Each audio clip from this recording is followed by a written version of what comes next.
ഉണ്ടാകട്ടെ. യാത്രക്കിടയിലും ഇടയ്ക്ക് നിർത്തി ഇങ്ങനെ ദൈവവചനം പങ്കുവെക്കാൻ കർത്താവ് ഇടയാക്കിയതോർത്ത് കർത്താവിനെ സ്തുതിക്കുന്നു. ഇപ്പോൾ പാസ്റ്ററോട് നല്ല നന്ദി പറയുന്നു. ഈ ഭാഗം വളരെ നമുക്ക് പരിചിതമായിട്ടുള്ള ഒരു ദൈവവചന ഭാഗമാണ്. എങ്കിലും ശ്രദ്ധിച്ച് വായിക്കുമ്പോൾ നമുക്ക് സാധാരണഗതിയിലുള്ള നമ്മുടെ അറിവിനേക്കാളും കൂടുതലായിട്ട് ശ്രദ്ധിച്ച് വായിക്കുമ്പോൾ നമുക്ക് മറ്റു പല കാര്യങ്ങളും കൂടെ അവിടുന്ന് മനസ്സിലാകും എന്നുള്ളതാണ് നമുക്ക് മനസ്സിലാക്കാനായിട്ട് കഴിയുന്നത്. പണ്ട് ഞാൻ ഇവിടെ പല പ്രാവശ്യം പറഞ്ഞിട്ടുള്ള ഒരു കാര്യമാണ്. എൻ്റെ ഓർമ്മ അത് ബില്ലിഗ്രഹാമായിരുന്നെന്ന, എന്നാൽ ബില്ലിഗ്രഹാം അല്ല എന്ന് എന്നോട് ഇതിൻ്റെ ഇടയ്ക്ക് ആരോ ഒരാൾ പറഞ്ഞു. വേറെ ഏതൊരു ഓതറാണ് അത് 7 മാരകപാപങ്ങൾ എന്ന് പറയുന്ന ഒരു പുസ്തകം എഴുതിയിട്ടുള്ളത്. പണ്ട് വായിച്ചത്, അതുകൊണ്ട് തന്നെ അതിൻ്റെ കൃത്യമായിട്ടുള്ള ഓതർഷിപ്പ് അതിൻ്റെ ഇതൊന്നും ഓർക്കുന്നില്ലെങ്കിൽ പോലും അതിൽ 7 മാരകപാപങ്ങൾ എന്ന് അദ്ദേഹം അത് ലിസ്റ്റ് ചെയ്തതിൻ്റെ കൂട്ടത്തിൽ ഞാൻ വിചാരിച്ച് അത് വല്ല വ്യഭിചാരമോ കൊള്ളരുതായ്മകളെക്കുറിച്ചൊക്കെ ആയിരിക്കും പറയുന്നത് എന്ന് വെച്ച് ഞാൻ ആ പുസ്തകം എടുത്ത് ആർത്തിയോടെ വായിച്ചപ്പോൾ ആദ്യം അതിനുള്ളിൽ പറഞ്ഞേക്കുന്ന പാപം എന്ന് പറയുന്നത് കപടഭക്തിയാണ് ഏറ്റവും വലിയ പാപം. അല്ലെങ്കിൽ ഒരു നിലയിലും ഗതി കിട്ടാത്ത ഒരു അനുഭവമാണ് ഒരു കപടഭക്തിക്കാരനുണ്ടാവുന്നത് എന്ന് വായിച്ച് അറിഞ്ഞപ്പോൾ എനിക്ക് വളരെ ആശ്ചര്യമാണ് ഉണ്ടായത്. എന്നാൽ അത് എന്തുകൊണ്ടാണ് അദ്ദേഹം അത് പറയുന്നത് എന്നുള്ളതിന് ചില കാരണങ്ങളും കൂടെ അവിടെ പറഞ്ഞിട്ടുണ്ട്. കാരണം മറ്റേത് തെറ്റ് ചെയ്ത വ്യക്തിക്കും മാനസാന്തരപ്പെടാനും തങ്ങൾ ചെയ്യുന്നത് തെറ്റാണെന്ന് തിരിച്ചറിയാനും ക്രിസ്തുവിലേക്ക് മടങ്ങി വരാനും ദൈവവുമായിട്ടുള്ള യഥാർത്ഥ ബന്ധത്തിൽ ആയിത്തീരാനും ഒക്കെ ഉള്ള സാധ്യതകളുണ്ട്. എന്നാൽ കപടഭക്തിക്കാരൻ്റെ പ്രശ്നം എന്താണെന്ന് വെച്ച് കഴിഞ്ഞാൽ അത് അവന് കപടഭക്തി ഉണ്ടെന്ന് തിരിച്ചറിയാനായിട്ട് വളരെ പ്രയാസമാണ്. അതാണ് താൻ ഒരു കപടഭക്തിക്കാരനാണ് എന്ന്. ഇപ്പം ഞാൻ അങ്ങനെ ഒരുത്തനാണെങ്കിൽ എനിക്കത് തിരിച്ചറിയാനായിട്ട് പാടാണ്. ഞാൻ വിചാരിക്കുന്നത് ഞാൻ വലിയൊരു പാസ്റ്ററാ, ഞാൻ വലിയ പ്രസംഗകനാ, അല്ലെങ്കിൽ വചനമൊക്കെ അറിയാവുന്ന ആളാ എന്നൊക്കെയുള്ള ധാരണയിൽ കർത്താവിൻ്റെ ദാസനേൻ്റെ ഡെഫിനിഷൻ പറഞ്ഞ പോലെ തങ്ങൾക്ക് ഇല്ലാത്ത ആത്മീയത ഉണ്ടെന്ന് ധരിക്കുന്നതായിട്ടുള്ള ഒരു കാര്യം, ഇല്ലാത്തതുണ്ടെന്ന് വിചാരിക്കുന്ന ആത്മീയമായിട്ടാണ് ഉദ്ദേശിക്കുന്നത്. അല്ലാതെ ഇപ്പം അങ്ങനെ അല്ലാത്തവരെ നമുക്ക് കാണാം. ലോകത്തിൽ അറിവില്ലാത്ത പലരും അറിവുണ്ടെന്നും പണമില്ലാത്ത പലരും പണമുണ്ടെന്നും ഒക്കെയുള്ള അബദ്ധധാരണയിൽ മുന്നോട്ട് പോകുന്ന പലരും ഉണ്ട്. അതിനെക്കുറിച്ചൊന്നും അല്ല പറയുന്നത്. ദൈവത്തോടുള്ള ബന്ധത്തിൽ, ആത്മീയതയോടുള്ള ബന്ധത്തിൽ തങ്ങളെ ഏറ്റവും പെർഫെക്റ്റ് ആണ് എന്ന് ചിന്തിക്കുന്ന ഒരു നിലവാരത്തിൽ, എന്നാൽ സംഗതി വട്ടപൂജ്യമാണ്, ഒന്നുമല്ല എന്ന് നമുക്ക് മനസ്സിലാക്കാൻ കഴിയും. അങ്ങനെയുള്ള ഒരു അവസ്ഥയാണ് തങ്ങൾ തന്നെ തങ്ങളുടെ അല്പത്വവും തങ്ങളുടെ ഒന്നുമില്ലായ്മയും തിരിച്ചറിയാൻ കഴിയാതെ അബദ്ധധാരണയിൽ ഇങ്ങനെ മുന്നോട്ട് പോകുന്ന ഒരു അനുഭവത്തെയാണ് കൂടുതൽ ഈ കപടഭക്തിക്കാർ എന്ന് പറഞ്ഞിരിക്കുന്നതെന്ന് നമുക്കറിയാം. കാരണം എന്താ? നമുക്കറിയാം, പഴയ നിയമത്തെ ഭാഗങ്ങൾ വായിക്കുമ്പോഴും കുഷ്ഠം എന്ന് പറയുന്ന ഒരു അസുഖത്തെക്കുറിച്ചും അതിനെ തിരിച്ചറിയേണ്ടത് എങ്ങനെയാണെന്നും പുരോഹിതൻ്റെ അടുത്ത് ചെല്ലേണ്ട കാര്യങ്ങളും ഒക്കെ അവിടെ എഴുതിയിട്ടുണ്ട്. പ്രത്യേകിച്ച് അവർ പ്രയാണം ചെയ്ത് വരുന്ന സമയത്തും അതുപോലെ ഒരുമിച്ച് താമസിക്കുന്ന സമയത്തും ഇതുപോലുള്ള കണ്ടേജിയസ് ആയിട്ടുള്ള പകരുന്നതായിട്ടുള്ളതും അന്ന് പ്രതിവിധി ഇല്ലാത്തതുമായിട്ടുള്ള ചില അസുഖങ്ങൾ, ഞാൻ മെഡിക്കലായിട്ടാണ് ഉദ്ദേശിക്കുന്നത്, അങ്ങനെയുള്ള കാര്യങ്ങളെ തിരിച്ചറിയുകയും അവരെ പുറത്താക്കുകയും അങ്ങനെയുള്ള ഒരു ദൂരത്തു നിന്ന് തന്നെ അശുദ്ധൻ എന്ന് പറഞ്ഞ് പോകേണ്ടതിൻ്റേതായിട്ടുള്ള ആവശ്യമൊക്കെ നമ്മൾ പഴയ നിയമ പുസ്തകങ്ങളിൽ, ലേവ്യ പുസ്തകത്തിലൊക്കെ നമ്മൾ വായിക്കുന്നുണ്ട്. ഇപ്പം ഈ കുഷ്ഠത്തിൻ്റെ ഒരു പ്രധാനപ്പെട്ട പ്രശ്നം എന്താ? ഞാൻ എന്നെ വിശ്വാസത്തിലൊന്നും അന്ന് ഫാദർ ഡാമിയൻ്റെ ഒരു അനുഭവം അന്ന് ഞാൻ വായിച്ചിട്ടപ്പോൾ, അല്ല റേഡിയോയിൽ കേട്ടതാണോ എന്ന് എനിക്കറിയത്തില്ല. അദ്ദേഹം ഹോണോലുലുവിലുള്ള ആ ദ്വീപിലേക്ക് കടന്നു ചെല്ലുമ്പോൾ അവിടെ ആൾക്കാർ വാഴത്തട വെട്ടി കളയുന്നത് പോലെ കത്തിയെടുത്തിട്ട് തങ്ങളുടെ ശരീരഭാഗങ്ങൾ മുറിച്ച് കളയുന്നതാണ് കാണാനായിട്ട് കഴിഞ്ഞത്. അദ്ദേഹം അത്ഭുതപ്പെട്ടു പോയി. കാരണം സ്വന്തം ശരീരഭാഗങ്ങൾ കത്തിയെടുത്ത് ഇങ്ങനെ മുറിച്ച് കളഞ്ഞിട്ട് പോലും അവർക്കൊരു ഭാവഭേദവും ഇല്ലല്ലോ എന്ന് ഓർത്തപ്പോൾ ആ അസുഖത്തിൻ്റെ ഭീകരത എന്തുമാത്രമാണെന്നും അങ്ങനെ കുറേ നാൾ അവിടെ തുടർന്ന് കഴിഞ്ഞപ്പോൾ ഫാദർ ഡാമിയന് മനസ്സിലായി എന്താണ് ഇതിൻ്റെ രഹസ്യമെന്നുള്ളത് മനസ്സിലായി. കാരണം സ്പർശന ശക്തിയും അതുപോലെ നാഡീവ്യൂഹത്തെയും ഒക്കെ ബാധിക്കുന്ന ഒരസുഖമാകുന്നത് കൊണ്ട് വേദന തിരിച്ചറിയാനായിട്ട് കഴിയുന്നില്ല. കാരണം വേദന എന്ന് പറയുന്നത് പലപ്പോഴും നമുക്കൊരു ശല്യമായിട്ട് തോന്നുന്നെങ്കിലും വേദന പല നിലകളിലും ഒരു അനുഗ്രഹമാണ്. ഇപ്പോൾ നമുക്ക് വയറിലോ വേറെ എവിടെയെങ്കിലും ഒരു വേദന ഉണ്ടാകുമ്പോഴാണ് സംതിങ് ഇംപ്രോപ്പർ അല്ലെങ്കിൽ ശരിയായിട്ടുള്ള നിലയിൽ അല്ല എന്നുള്ളൊരു കാര്യം നമ്മൾ തിരിച്ചറിയാനും അതിന് പ്രതിവിധി എടുക്കാനുമായിട്ടൊക്കെ നമ്മൾ പോകുന്നു. വേദന ഇല്ലെങ്കിൽ എന്തൊക്കെയായി തീർന്നാലും നമ്മൾ അറിയത്തുമില്ല, അതിന് വേണ്ട പ്രതിവിധികൾ എടുക്കാനും കഴിയത്തില്ല, അവസാനം ഒരുപക്ഷെ മരണത്തിൽ തന്നെ കലാശിക്കാനായിട്ട് സാധ്യതയുണ്ട്.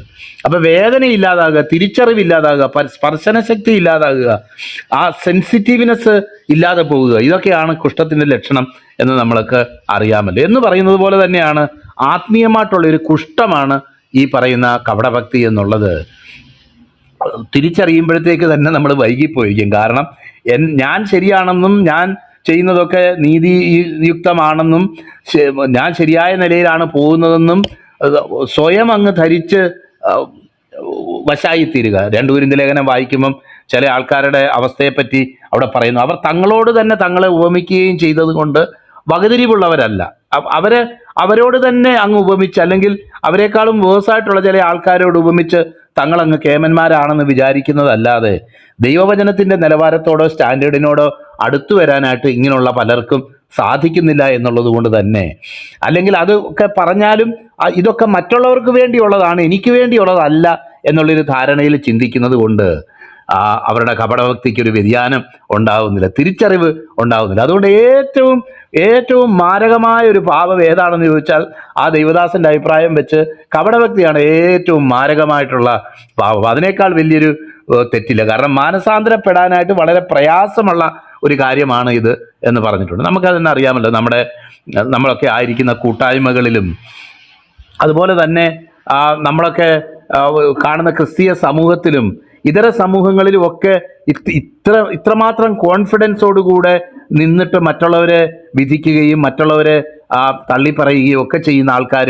ഉണ്ട് എന്നുള്ളതൊരു യാഥാർത്ഥ്യമാണ്. അത് ഒരു ലെവലും കൂടെ AW ടോസറിൻ്റെ ഒരു നിലവാരത്തിൽ അത് പറഞ്ഞാൽ, ഈ കർത്താവിനോട് കൂടെ നിൽക്കുന്ന ആൾക്കാർക്കാണ് ഈ സ്വയം ചതിക്കാനുള്ള, അല്ലെങ്കിൽ അടുത്ത് നിൽക്കുന്നു എന്ന് വിചാരിക്കുന്നവർക്കാണ് ഈ സ്വയം ചതിക്കാനുള്ള പ്രവണത കൂടുതൽ എന്ന് അദ്ദേഹം പറഞ്ഞ് എഴുതിയിട്ടുള്ളത് ഞാൻ ഓർക്കുന്നുണ്ട്, ഞാൻ വായിച്ചത് ഞാൻ ഓർക്കുന്നുണ്ട്. കാരണം ഞങ്ങൾ എന്തായാലും എല്ലാം മറ്റുള്ളവർ അംഗീകരിക്കുകയും അത് ശ്രേഷ്ഠമെന്ന് കരുതുകയും ചെയ്യുന്ന നിലവാരത്തിൽ തന്നെയാണല്ലോ പോകുന്നത് എന്ന് ബാഹ്യമായിട്ട് ചിന്തിക്കുകയും ആന്തരികമായിട്ട് ഇതിൻ്റെ സത്തയെ വിട്ടുകളയുകയും ചെയ്യുന്ന ഒരനുഭവം അന്നും കർത്താവ് ജീവിച്ചിരുന്ന സമയത്തും ഇന്നും ആന്തരികമായിട്ട് നമ്മൾ ആരാണ് എന്താണ് എന്നുള്ളത് തിരിച്ചറിയാതിരിക്കാനുള്ള സാധ്യത വളരെയധികം ആയതുകൊണ്ട് വളരെയധികം ജാഗ്രതയോടുകൂടെ നമ്മൾ ചിന്തിക്കേണ്ടതായിട്ടുള്ളൊരു കണക്കിലെടുക്കേണ്ട ഒരു കാര്യമാണ്. നമുക്ക് ചില തെറ്റുകളോ വീഴ്ചകളോ ഒക്കെ ഉണ്ടായാൽ ഇതൊക്കെ സാധാരണമാണ്, ഇതൊക്കെ ഇങ്ങനെ നടക്കത്തേ ഉള്ളൂ, അത് കർത്താവ് വരുന്നവരെ ഇതുപോലൊക്കെ വീണ് എഴുന്നേറ്റും ഒക്കെ പോകും, അല്ലെങ്കിൽ ഇതുപോലുള്ള ചില വാക്കുകളൊക്കെ അങ്ങ് പറഞ്ഞെന്ന് വരും, നാവ് കൊണ്ട് പറഞ്ഞില്ലെങ്കിലും മനസ്സിലെങ്കിലും 4 തെറി വിളിച്ചു പോകും എന്നൊക്കെയുള്ള നിലയിൽ ഈ കാര്യങ്ങളെ കാണുമ്പോൾ നമ്മൾ എന്തുമാത്രം ആത്മീയമായിട്ടുള്ള ഒരു സംവേദന ശക്തി അല്ലെങ്കിൽ തിരിച്ചറിയാനുള്ള കഴിവ് കുറവുള്ളവരാണ് എന്ന് നമുക്ക് മനസ്സിലായി. ഇത് എപ്പോഴും നമുക്ക് വെളിപ്പെടത്തില്ല. നമ്മുടെ ജീവിതത്തിൽ ചില ഭീകരമായിട്ടുള്ള ചില വീഴ്ചകളും ഒക്കെ ഉണ്ടാകുമ്പോഴേ ഇത് പലപ്പോഴും നമുക്ക് വെളിപ്പെടുന്നു. ഞാൻ തന്നെ ഓർക്കുന്നുണ്ട്, ഒരിക്കൽ ഞാനിങ്ങനെ ഒരു ദൂരദേശത്ത് പോയി ബൈബിൾ സ്റ്റഡിയൊക്കെ എടുത്തിട്ട് രാവിലെ തിരിച്ചു വരുന്ന സമയത്ത് എനിക്കിവിടെ ഇതിനു മുന്നേ പറഞ്ഞിട്ടുള്ളൊരു കാര്യമാണ്. തിരിച്ചു വരുന്ന സമയത്ത് കുറേ നേരം നിന്നിട്ട് ഒരു ഓട്ടോറിക്ഷ റെയിൽവേ സ്റ്റേഷനിൽ നിന്ന് കിട്ടുന്നില്ല. അങ്ങനെ കുറേ നേരം നിന്ന് കഴിഞ്ഞപ്പോൾ ഒരു ഓട്ടോറിക്ഷയുണ്ട് പെട്ടെന്ന് വന്ന് വരികയും ഞാനതിന് കൈ കാണിക്കുകയും എൻ്റെ സമീപത്ത് കൊണ്ടുവന്ന് നിർത്തുകയും ചെയ്തു. എന്നാൽ കളക്ടറേറ്റിൽ ഉദ്യോഗത്തിന് പോകേണ്ട കുറേ ആൾക്കാർ തിരക്കിട്ട് നിൽക്കുകയായിരുന്നു. അവർ എന്നെ അങ്ങ് തള്ളി മാറ്റിയതിന് ശേഷം അവരതിനുള്ളിൽ കയറി ഇരുന്ന് ഓട്ടോ വിടാൻ പറഞ്ഞു. പെട്ടെന്ന് എനിക്കുണ്ടായ ദേഷ്യത്തിനും സങ്കടത്തിനും ഒന്നും ആദ്യ കയ്യും കണക്കുമില്ല. അവരോട് ഞാൻ ഒരു ദൈവദാസന് ദൈവമകന് യോജിക്കാൻ പാടില്ലാത്തതായുള്ള നിലയിൽ അന്ന് ഞാൻ പ്രതികരിച്ചത് ഞാൻ ഓർക്കുക. തെറിയൊന്നും വിളിച്ചില്ല, അത് തെറി പണ്ടേ വിളിക്കാറില്ല, അതുകൊണ്ട് അപ്പോഴും തെറി ഒന്നും പറയുകയില്ല. എന്നാലും കോപത്തോടെ സംസാരിച്ച ആ സംസാരം അത് ഒരിക്കലും നീതീകരിക്കാനായിട്ട് കഴിയുന്നില്ല. അന്ന് ഞാൻ ആ ഓട്ടോറിക്ഷയിൽ നിന്ന് ഇറങ്ങി അവിടെ നിൽക്കുമ്പം അവിടെ ഞാൻ കുറേ നേരം അങ്ങ് നിന്നിട്ട് അത് ശരി, എൻ്റെ ഉള്ളിൽ ഇതുപോലെ കോപിഷ്ഠനായിട്ടുള്ള ഒരു മനുഷ്യനുണ്ടെന്നുള്ളത്. കാരണം അടുത്ത കാലത്തെങ്ങും അങ്ങനെ കോപിച്ചിട്ടൊന്നുമില്ല, ഇതുപോലെ പ്രകോപനപരമായിട്ടുള്ള ഒരു സാഹചര്യം ഉണ്ടായതുമില്ല. അതുകൊണ്ട് ഞാൻ ഏകദേശമൊക്കെ ഓക്കെ ആയിട്ടുണ്ട്. ഇത് ദൂരദേശങ്ങളിലൊക്കെ പോകുന്നു, ബൈബിൾ സ്റ്റഡി എടുക്കുന്നു, വലിയ അറിവും പരിജ്ഞാനവും പഠിത്തവും ഒക്കെയുള്ള ആൾക്കാരെയൊക്കെ പഠിപ്പിക്കുന്നു എന്നൊക്കെയുള്ള ഒരു ധാരണയിൽ, കുറച്ചുകൂടെ എല്ലാവരും പറയുന്നതിനേക്കാൾ കുറച്ചുകൂടെ ആഴമായിട്ടൊക്കെ കാര്യങ്ങൾ പറയുന്നുണ്ടെന്നുള്ള ധാരണയിൽ ഇങ്ങനെ മുന്നോട്ട് പോവുക. എന്നാൽ ഈ ആഴമായി പറയുന്ന ഈ ആള് തന്നെ, ഈ ആളിൻ്റെ ഉള്ളിൽ ആ പഴയ വ്യക്തി ഇന്നും സജീവമാണ്. ആവശ്യം വന്നാൽ ആമ പുറത്തോട്ട് തലയിടുന്നത് പോലെ ഇതുപോലുള്ള സ്വഭാവങ്ങൾ പുറത്തേക്ക് വരും എന്ന് ഞാൻ ഓർത്തപ്പം പിന്നെയും അത് വലിയൊരു തിരിച്ചറിവായിരുന്നു. ഇതുപോലുള്ള ചില പരാജയങ്ങൾ, ജീവിതത്തിലുണ്ടായിട്ടുള്ള പല പരാജയങ്ങൾ എന്നെ കണ്ണു തുറപ്പിക്കുന്ന ചില അനുഭവങ്ങളായിട്ട് എനിക്ക് എൻ്റെ ആത്മീയ ജീവിതത്തിൽ തീർന്നു എന്ന് പറയുന്നതിന് എനിക്ക് നാണമില്ല. കാരണം എന്താണെന്ന് വെച്ച് കഴിഞ്ഞാൽ, ഈ പാപത്തിന് നമ്മുടെ മേലുള്ള ഗ്രിപ്പ് എവിടെയാണ് ഇരിക്കുന്നത്? ഞാൻ ഒരു സത്യം പറയാം, ഏതോ ദേവദാസൻ പറഞ്ഞതാണ്. അത് പാപത്തിനുള്ള ഗ്രിപ്പെന്ന് പറയുന്നത് നമ്മൾ അതിനെ രഹസ്യമായിട്ട് സൂക്ഷിക്കുന്നതിലാണ് അതിനുള്ള വിജയം. നമ്മുടെ പരാജയങ്ങളുണ്ടെങ്കിലും പരാജയമാണെന്ന് പറയത്തില്ല, നമ്മുടെ കുറവുകളുണ്ടെങ്കിലും കുറവാണെന്ന് പറയത്തില്ല. അതിനെ വേറെ ഏതെങ്കിലുമൊക്കെ കാര്യങ്ങൾ പറഞ്ഞ് അതിനെ അങ്ങ് ന്യായീകരിച്ച് അങ്ങനെ മുന്നോട്ട് പോകുന്നതിലാണ് പാപസ്വഭാവങ്ങൾ നമ്മളെ വിടാതെ പിന്തുടരുന്നത് എന്ന് അദ്ദേഹം പറഞ്ഞപ്പോൾ, the secret of sinning is keeping it in secret എന്നോ എന്തോ ഒരു ഇംഗ്ലീഷിലൊരു ചൊല്ലുണ്ട്, അത് ഞാൻ മറന്നുപോയി. അതാണ് അതിൻ്റെ ഗ്രിപ്പ്, അതാണ് അതിൻ്റെ പിടുത്തം, നമ്മുടെ മേലുള്ള അതിൻ്റെ പിടുത്തം. നമ്മളെ തന്നെ വിധിക്കാനോ നമ്മളെ തന്നെ കുറവുള്ളവരാണെന്ന് കാണാതെ മറ്റുള്ളവരെ മാത്രം വിധിച്ചുകൊണ്ട് മുന്നോട്ട് പോകുന്ന ഒരു സാഹചര്യത്തിലാണ് നമ്മൾ എപ്പോഴും രാവിലെ വായിക്കുന്നു, ഉച്ചയ്ക്ക് വായിക്കുന്നു, ദൈവവചനം മൂക്കിലും ചെവിയിലേയും കൂടെ ഒക്കെ വേണമെങ്കിൽ നമ്മളെന്തെങ്കിലും പറയാൻ ശ്രമിച്ച് അതിലേ കൂടെ ഒക്കെ പുറത്ത് വരുന്ന ഒരുപക്ഷെ ദൈവവചനം ആയിരിക്കും എന്നൊക്കെ നമ്മൾ വിചാരിച്ചിങ്ങനെ പോവുക. ദൈവത്തോട് ചേർന്നും ക്ലോസ് ആയിട്ടും ആത്മീയമായിട്ട് മുന്നേറി വിജയകരമായി ജീവിക്കുന്നു എന്ന് പറയുന്ന ദൈവത്തിൻ്റെ ഭക്തന്മാർ വളരെ ശ്രദ്ധിക്കേണ്ട ഒരു വിഷയമാണ് ഈ കപടഭക്തി എന്ന് പറയുന്ന കാര്യം. കാരണം നമ്മളങ്ങ് അങ്ങനെയാണെന്നങ്ങ് ധരിച്ചു പോവുക, അങ്ങനെയാണെന്നങ്ങ് ചിന്തിച്ചു പോവുക. അതിന് ന്യായീകരിക്കത്തക്ക സാഹചര്യങ്ങളുണ്ട്, സാഹചര്യങ്ങളില്ല എന്നൊന്നും അല്ല ഞാൻ പറയുന്നതിൻ്റെ അർത്ഥം. എന്നാൽ നമ്മൾ എന്താണ് ഏത് അവസ്ഥയിലാണെന്ന് തിരിച്ചറിയാൻ വേണ്ടി ചില അവസരങ്ങളിൽ പരാജയങ്ങളും നമ്മുടെ ജീവിതത്തിൽ ഉണ്ടാകുന്നു. ദൈവം അത് അറിയുന്നു. ദൈവമായിട്ട് അത് ചെയ്യിപ്പിക്കുന്നതൊന്നും അല്ല, നമ്മുടെ കുന്നായ്മ കൊണ്ട് തന്നെ നമ്മൾ വീണു പോകുന്നതാണ്.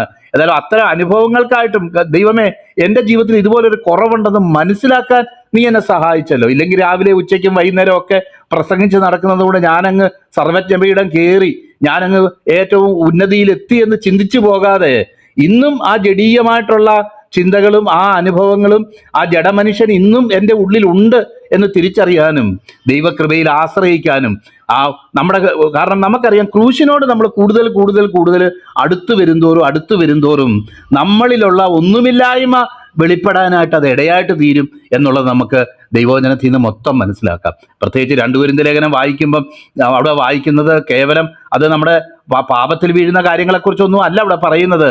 എന്നാൽ തന്നെ ലോകപ്രകാരമുള്ള പല പ്രതിസന്ധികളിലും പ്രതികൂലങ്ങളിലും ആയിത്തീർന്ന് ക്രിസ്തുവിനാൽ ഞങ്ങളുടെ കഷ്ടങ്ങൾ ഞങ്ങളിൽ പെരുകുന്നത് പോലെ തന്നെ ക്രിസ്തുവിനാൽ ഞങ്ങളുടെ ആശ്വാസവും പെരുകുന്നു, എൻ്റെ കൃപ നിനക്ക് മതി എന്ന് പറഞ്ഞ ആ വചനം നമുക്ക് ഓർമ്മയുണ്ടല്ലോ.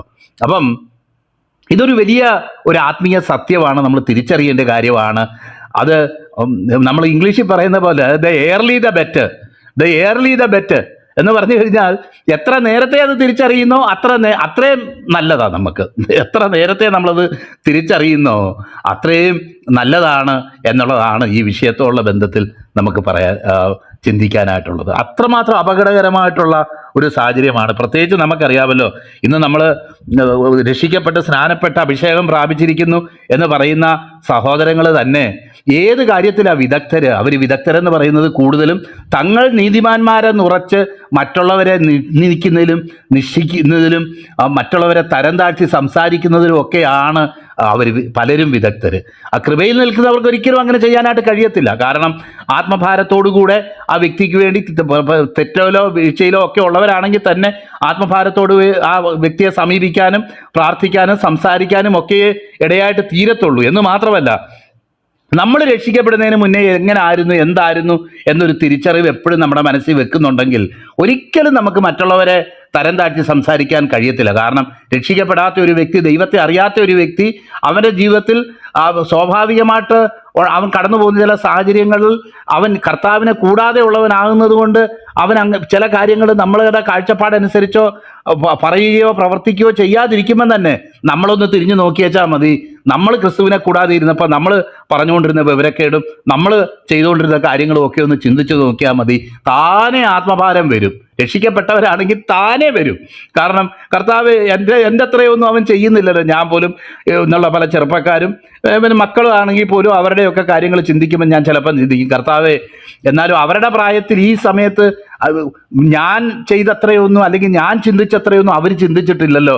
കർത്താവെ, നീ അവരെ രക്ഷിക്കാനായിട്ട് നിനക്ക് കഴിയും, അവരെ സ്നേഹിക്കാനായിട്ടും നിന്റെ സ്നേഹത്തിലേക്ക് അവരെ കൊണ്ടുവരാനും അങ്ങേക്ക് കഴിയും എന്ന് ദൈവസന്നിധിയിൽ താഴ്ത്താനായിട്ട് ഇത്തരം സാഹചര്യങ്ങൾ എൻ്റെ ജീവിതത്തിൽ ഇടയായിട്ട് തീർന്നിട്ടുണ്ട്. അതുകൊണ്ട് കർത്താവ് തൻ്റെ ജീവിതത്തിൽ വളരെ നിർണായകമായ ദിവസങ്ങളിൽ, ആ മരണത്തോടടുക്കുന്ന ദിവസങ്ങളിൽ തന്നെ ഈ കാര്യത്തെ വളരെ വ്യക്തമായിട്ട് പൊളിച്ചു കാണിക്കുകയും, ഈ പരീശന്മാരും ശാസ്ത്രിമാരും ഇവരൊക്കെയാണ് കർത്താവിനെ ക്രൂശിക്കാനൊക്കെ നിൽക്കുന്ന ആൾക്കാർ. അവരതിന് രഹസ്യമായിട്ടുള്ള പദ്ധതികൾ പല നിലകളിൽ ചെയ്തു, പല വാക്കിൽ കൊടുക്കാൻ നോക്കി, ഹെരോദ്യരുമായി ഗൂഢാലോചന കഴിച്ചു, മറ്റു പല കാര്യങ്ങളും അവർ ചെയ്തതായിട്ട് നമുക്ക് ചിന്തിക്കാനായിട്ട് കഴിയും.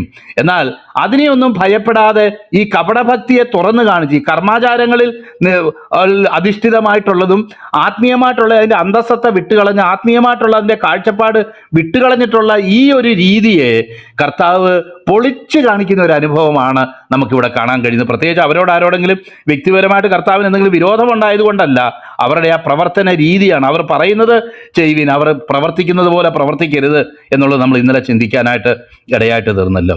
അതുകൊണ്ട് തന്നെ എത്ര കൃത്യമായിട്ടാണ് കർത്താവിൻ്റെ ദാസൻ അതെല്ലാം പറഞ്ഞു, ഓരോ കാര്യങ്ങൾ ഇവിടെ പ്രതിപാദിച്ചിരിക്കുന്നത് എന്ന് നമുക്ക് കാണാനായിട്ട് കഴിയും. നിങ്ങൾ മനുഷ്യർക്ക് സ്വർഗരാജ്യം അടച്ചു കളയുന്നു, നിങ്ങൾ കടക്കുന്നില്ല,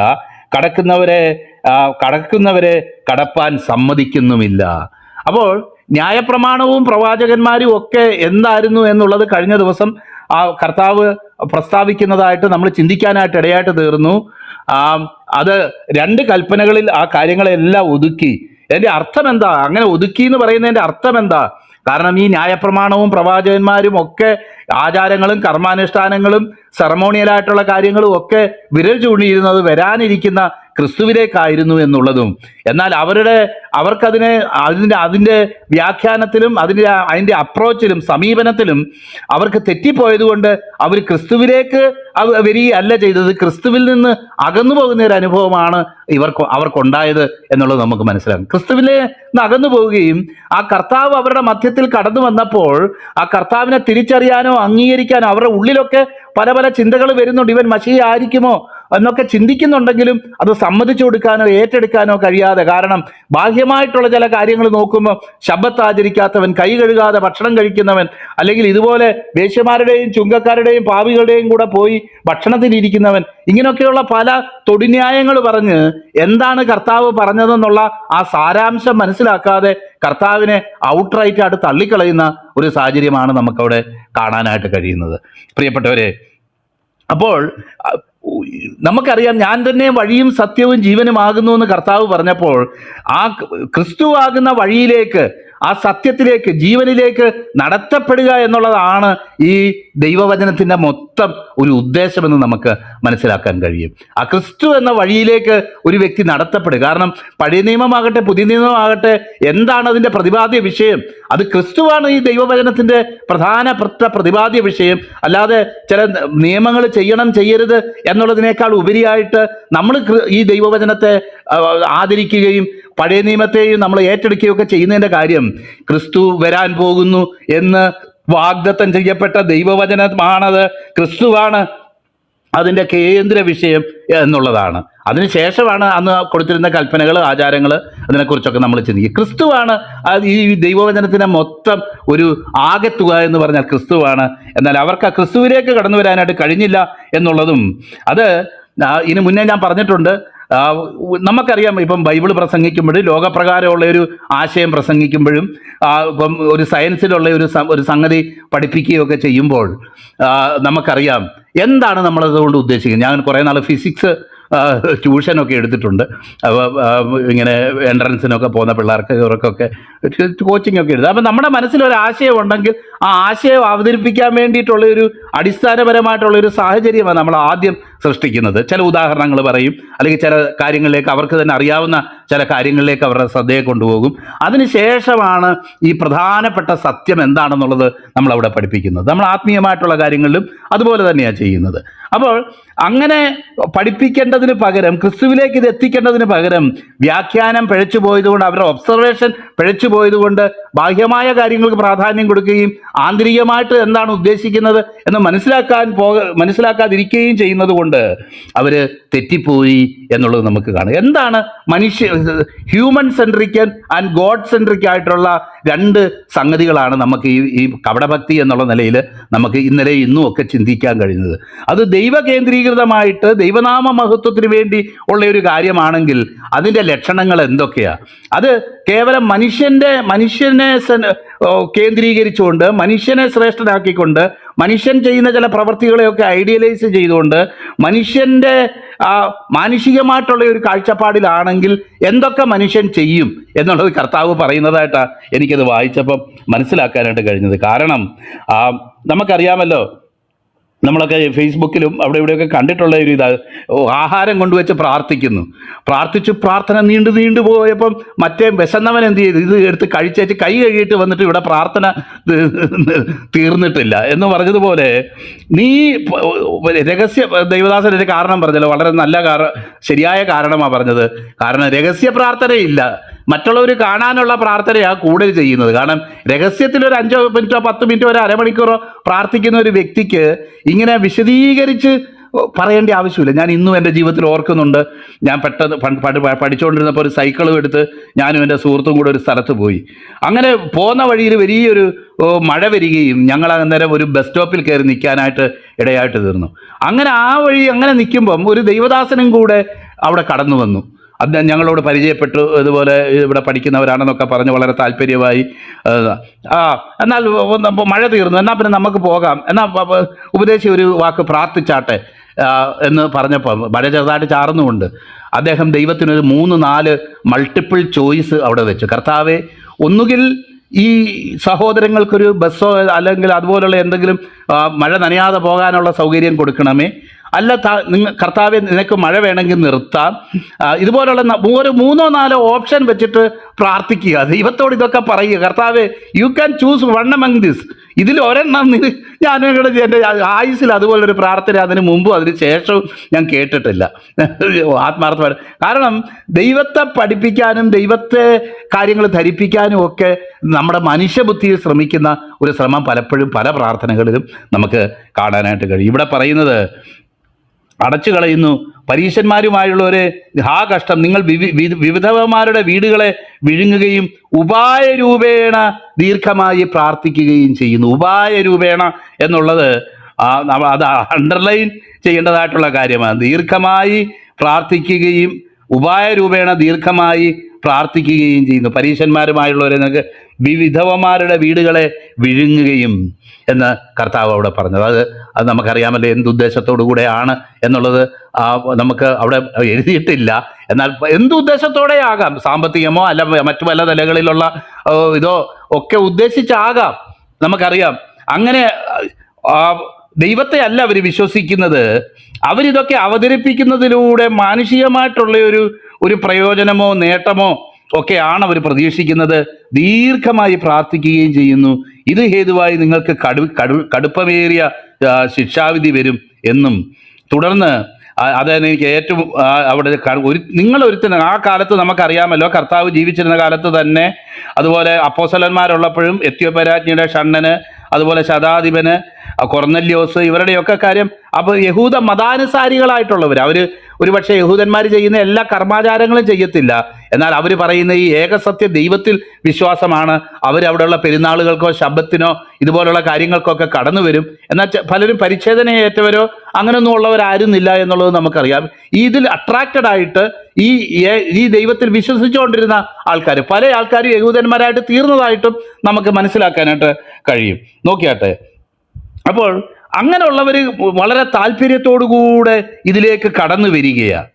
കടന്നു വന്നു കഴിയുമ്പം അവിടെ എഴുതിയേക്കുന്നത്, നിങ്ങൾ ഒരുത്തനെ മതത്തിൽ ചേർക്കുവാൻ കരയും കടലും ചുറ്റി നടക്കുന്നു, ചെയ്യുന്ന ശേഷം നിങ്ങളെക്കാൾ ഇരട്ടിച്ച നരകയോഗ്യൻ ആക്കുന്നു.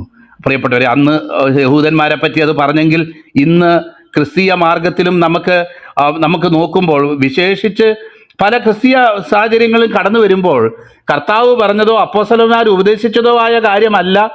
അവർ പഞ്ചാരയാണെന്നും പറഞ്ഞൊരു കുപ്പിയിലിട്ട് അത് പുറമേ നിന്ന് രുചി നോക്കുന്നത് പോലെ പലരും അവകാശപ്പെടുന്നുണ്ട്.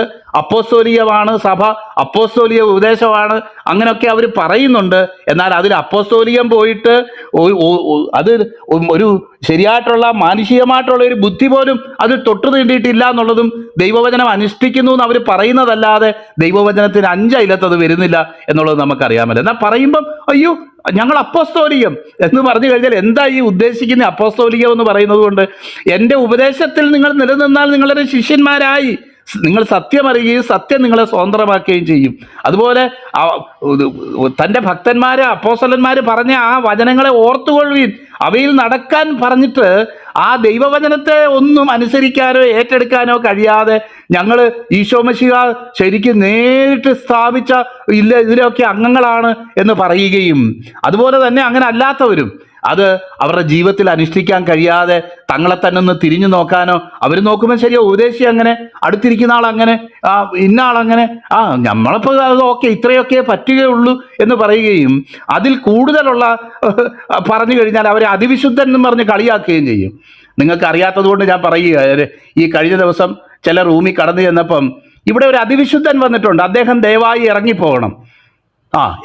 എന്നോട് പറയുക, എനിക്ക് മനസ്സിലായി, എന്നെ തന്നെ ഉദ്ദേശിച്ച നേതാക്കന്മാർ വന്നോ ആര് വന്നു ഇവിടെ ഒരു അതിവിശുദ്ധൻ വന്നിട്ടുണ്ട്, അദ്ദേഹം ദയവായി ഇറങ്ങിപ്പോണം. നമ്മൾ സാധാരണ പറയാറില്ലേ, പാലക്കാട് സ്റ്റാൻഡിൽ ഇടതുഭാഗത്ത് പാർക്ക് ചെയ്യുന്ന മണ്ണാർക്കാട് ബസ് സ്റ്റാൻഡ് വിട്ടു പോകണം എന്ന് പറയുന്ന ഒരു അനൗൺസ്മെന്റ് പോലെ എനിക്ക് തോന്നിയത്.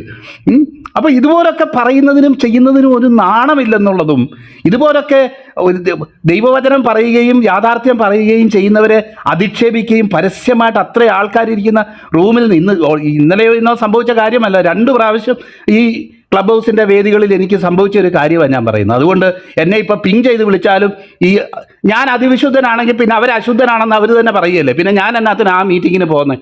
ഞാൻ ആ മീറ്റിങ്ങിന് പോകേണ്ട കാര്യമില്ല. കാരണം എന്നാന്ന് വെച്ച് കഴിഞ്ഞാൽ അവർ സ്വയം അശുദ്ധനാണെന്ന് അവർ പറഞ്ഞു കഴിഞ്ഞു. ഈ അശുദ്ധന്മാരിരുന്ന് പറയുന്നിടത്ത് ഞാൻ എന്തിനാ പോകുന്നത്? അപ്പം ആശയങ്ങളൊക്കെ ഇങ്ങനെയൊക്കെ പറയുമെങ്കിലും നമുക്ക് സഹോദരന്മാരോട് ആരോടും നമുക്ക് വിഷമമില്ല, നമുക്ക് പ്രയാസവും ഇല്ല. അവർ ചെയ്യുന്ന മീറ്റിങ്ങിൽ സമയമുള്ളപ്പോൾ പോയിരിക്കുകയും സ്റ്റേജിൽ കയറി ഒന്നും സംസാരിക്കാൻ ആഗ്രഹിക്കില്ല. അവർ പറയുന്നത് എന്നാന്ന് കേൾക്കാനും ഒക്കെ ആഗ്രഹമുണ്ട്. എന്നാൽ ആ കേൾക്കാനായിട്ട് താഴെ ഇരിക്കുമ്പം ചെയ്യുന്ന പണിയായി പറയുന്നത്. അവർ വിളിക്കുകയാണ് അതിവിശുദ്ധൻ ഒരുത്തൻ ഇവിടെ വന്നിട്ടുണ്ട്. പ്രിയപ്പെട്ടവരെ, ഇത് ഒക്കെ നമുക്ക് അറിയാമല്ലോ. ഞാൻ ഇനി മുന്നേ പറഞ്ഞിട്ടുള്ള പോലെ സുവിശേഷ വിരോധികളെ കൊണ്ടല്ല, പെന്തിക്കോസുകാരുടെ തല്ലുകൊണ്ട് ഞാൻ ചാകുമെന്ന് പണ്ട് ഒരു ഉപദേശി പറഞ്ഞതായിരിക്കും ഈ സമയത്ത് ഓർമ്മ വരുന്നത്. കാരണം ഞങ്ങൾ പോകുന്ന ഒരു നിലവാരമുണ്ട്, അതനുസരിച്ച് പോയാൽ മതി. അതിന് മീതലോട്ടും പോകണ്ട, അതിന് താഴത്തോട്ടും പോകണ്ട. ഇത് തന്നെയല്ലേ നിങ്ങൾ രക്ഷിക്കപ്പെടാൻ വേണ്ടി ഒരുത്തൻ ഇതിൽ കയറി വരാൻ വേണ്ടി പരമാവധി ആഗ്രഹിക്കുക, ഒരുത്തൻ രക്ഷിക്കപ്പെടണമെന്ന് ആഗ്രഹിക്കുക. എന്നാൽ അവൻ്റെ മുന്നിൽ കാഴ്ചവെക്കുന്ന ജീവിതം എന്താ? അവൻ അനുകരിക്കത്തക്കവണ്ണം മാതൃകയാക്കാനുള്ള വാക്കുകൾ എന്താ? അതും കൂടെ ശ്രദ്ധിക്കണ്ടേ? ഒരു വ്യക്തിയുടെ വായിൽ നിന്ന് വരുന്നതാണ് അവനെ അശുദ്ധമാക്കുന്നതെന്ന് കർത്താവും യാക്കോബ് അപ്പോസ്തലനും ഒക്കെ പറഞ്ഞു. വലിയ കാട് കത്തിക്കുന്നു എന്ന് പറയുമ്പം കർത്താവിൻ്റെ സുവിശേഷം പറയുന്നു എന്നുള്ള രൂപേണ ദൈവമക്കൾക്ക് ഉച്ചരിക്കാൻ പാടില്ലാത്ത വാക്കുകളാണോ വിശുദ്ധന്മാർ വായിലെടുക്കേണ്ടത്? അത് പറയുമ്പോഴാണോ അതിവിശുദ്ധൻ എന്ന് പറഞ്ഞ് കളിയാക്കുന്നത്?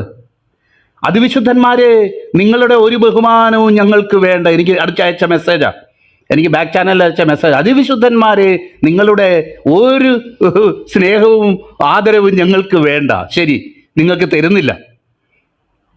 അതിവിശുദ്ധന്മാരെ എന്ന് വിളിച്ചത് കൊണ്ട് നിങ്ങൾ പൂർണ്ണമായിട്ട് ദൈവവചനത്തിൽ പറഞ്ഞേക്കുന്ന കാര്യങ്ങൾ അനുസരിച്ച് നടക്കാൻ നിങ്ങൾ തയ്യാറല്ലാതെ നിങ്ങൾ തന്നെ സമ്മതിച്ചല്ലോ.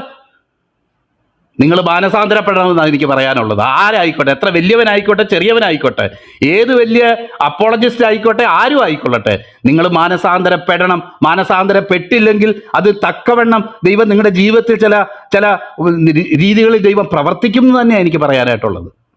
അത് ഇത്ര നാളത്തെ ഈ സുവിശേഷ വേല ചെയ്തിട്ടുള്ള അനുഭവത്തിൻ്റെ വെളിച്ചത്തിലും ഒക്കെ ഞാൻ പറയുക, ഒരിക്കലും ദൈവത്തിന് സുവിശേഷത്തിന് യോഗ്യമാവണ്ണം നടന്ന് നിങ്ങൾ ഐകമത്യപ്പെട്ടവരായിട്ട് നിങ്ങൾ എതിരാളികളോട് എതിർത്ത് നിൽപ്പീനെന്ന ഫിലിപ്പിയർക്ക് എഴുതുന്ന ലേഖനം 2-ാം അധ്യായത്തിൽ നമ്മൾ വായിക്കുന്നത്.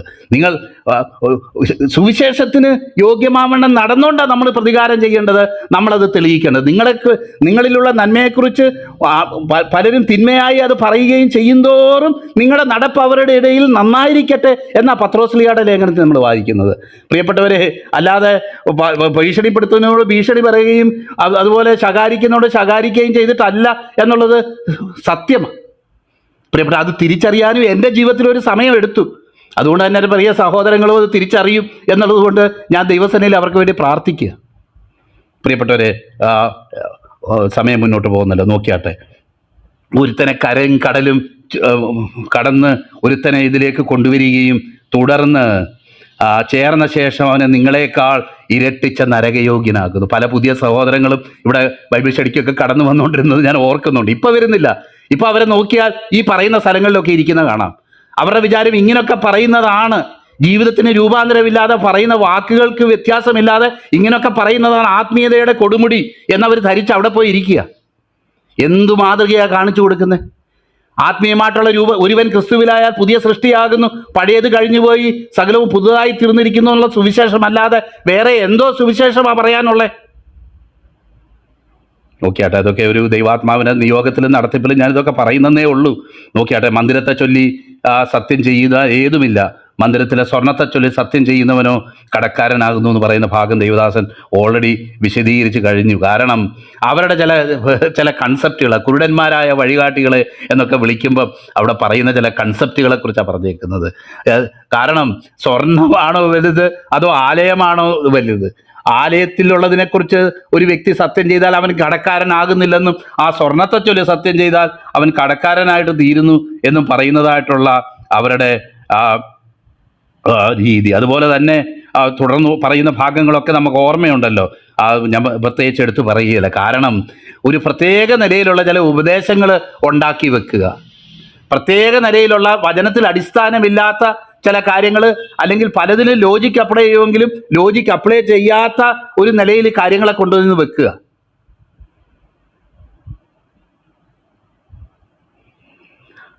തുടർന്ന് നമ്മൾ പതാരം കൊടുക്കുന്നതിനെക്കുറിച്ചും